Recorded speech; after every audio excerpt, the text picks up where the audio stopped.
ಹೋಗಿದ್ದೀರಾ? ಯಾಕೆ ಅದರಿಂದ ಪ್ರಾಬ್ಲಮ್ ಇವತ್ತು ಬೇರೆ ನೋಡಿ, ನೀವು ರೀಸನ್ ಕೊಡಬೇಡಪ್ಪ ಅಂತ ಅಲ್ಲಿ ಪ್ರಾಬ್ಲಮ್ ನಿಮ್ಮಲ್ಲಿ ನೋಡಿ. ಅವರು ಕಡುಬಡವರು ಕಷ್ಟದಲ್ಲಿ ಇರುವವರು, ಹೌದಾ? ಅವರು ಏನಾದರೂ ಮನೆಯಲ್ಲಿ ಬಟ್ಟೆ ಇದೆಲ್ಲ ಒದ್ದೆ ಆದರೆ ನೀವು ಕೊಡೋದು ಎಲ್ಲ ಕೂಡ ಸಾಕಾಗೋದಿಲ್ಲ.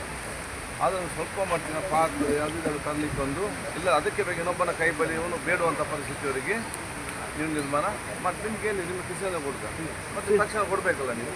5,500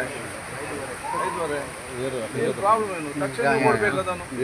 ನೀವು ನಿಮ್ಮಲ್ಲಿಂದ ಕೊಟ್ಟು ಕಿಸೆಯನ್ನು ಕೊಟ್ಟು ಮತ್ತೆಲ್ಲ ನೀವು ತಗೊಂಡು ಎಷ್ಟು ಮನೆಗಳಿಗೆ ಕೊಡಿ. ಯಾವ ಕೊಡ್ತೀರಿ? ಈಗ ಕೊಟ್ಟು ಕಾಡಿಸ್ಬೇಕು.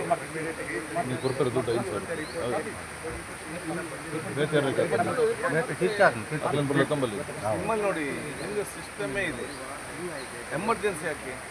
ಎಮರ್ಜೆನ್ಸಿ ಅಂದರೆ ಆವತ್ತಿನ ಅಗತ್ಯತೆ ಕಾಣುವ. ಈಗ ನಾನೊಂದು ಮನೆಯಲ್ಲಿದ್ದರೆ ಸಡನ್ ನೀರು ಬಂದರೆ ನನ್ನ ಬಟ್ಟೆ ಪಾತ್ರ ಅಕ್ಕಿ ಎಲ್ಲ ಕೂಡ ಹೋಗ್ತದೆ.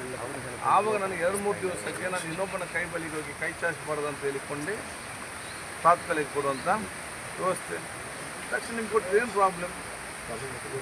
ಅದೇನು ಮಾಡಬೇಕು ನೀವು ಅಂತ ಹೇಳಿದರೆ ಫಸ್ಟ್ ನಿಮ್ಮ ಕಿಸೆಯಿಂದ ಕೊಡಬೇಕು, ಮತ್ತು ನೀವು ಗೌರ್ಮೆಂಟಿಂದ ತಗೊಳ್ಬೇಕು.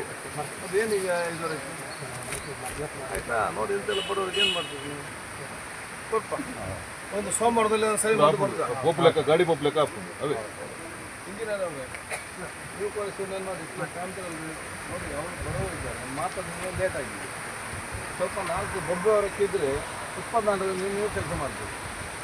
ಸೊ ನೀವು ಧ್ವನಿಲ್ಲದವರು ಧ್ವನಿಯಾಗಿ ನೀವು ಯಾರು ಅಧಿಕಾರಿಗಳು ಅವರು ಮಾತಾಡಲಿಕ್ಕೆ ಶಕ್ತಿಲ್ಲ ಅಂತೇಳಿ ಸುಮ್ಮನೆ ಕೂತ್ಕೊಂಡಿದ್ದಾರೆ.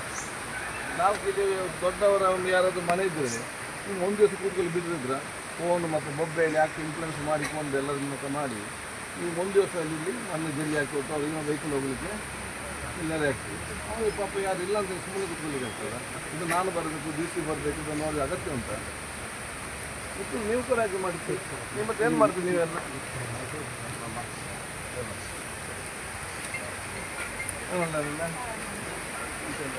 ಬರ್ಪಾವೆ